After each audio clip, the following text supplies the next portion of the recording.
আজকে বসলাম এই কফি জারটা নিয়ে। কফি জারটাকে প্রথমে ভালো করে ধুয়ে ফেভিকল রাব করে দিয়েছিলাম, তাই দেখতে খানিকটা নোংরা নোংরা লাগছে। তারপর পুরো বোতলটাই আমি কালো রং দিয়ে দিয়েছি। কালো রংটা অনেকটাই ছিল, তাই ওটাকে খরচ করতে হবে, অন্য রং একদমই খরচ করা যাবে না।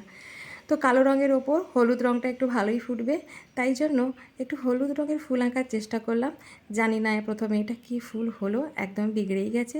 তাই ওটাকে যেমন ছিল তেমনই রেখে দিলাম, কারণ ওটাকে মুছে আবার ব্ল্যাক কালার করে আবার ওটা করতে বেশ খানিকটা টাইম লেগে যাবে।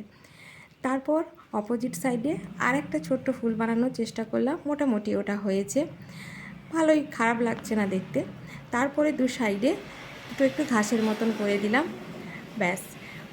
আগের বিগড়ে যাওয়া ফুলটাকে আরও বিগড়ানোর জন্য আমি ওর ওপর একটু লাল কালার দিয়ে ভালো করার চেষ্টা করলাম, কিন্তু ওটা আরোই বিগড়ে গেছে, একদম যাচ্ছাতাই লাগছে দেখতে। তো থাক, ওটা যেমন আছে তেমন থাক। এবার বোতলের মুখটা পুরনো উল ছিল, ওটা দিয়ে একটু বেন্ড করে ফেলেছি। হাতে গোনা কয়েকটা ক্রচেটের ফুল রেখে দিলাম, দিয়ে তৈরি হয়ে গেল আমার একটা ছোট্ট ফ্লাওয়ার ভাস। ভিডিওটি ভালো লাগলে চ্যানেলটি সাবস্ক্রাইব করবেন আর ভিডিওটি লাইক করবেন।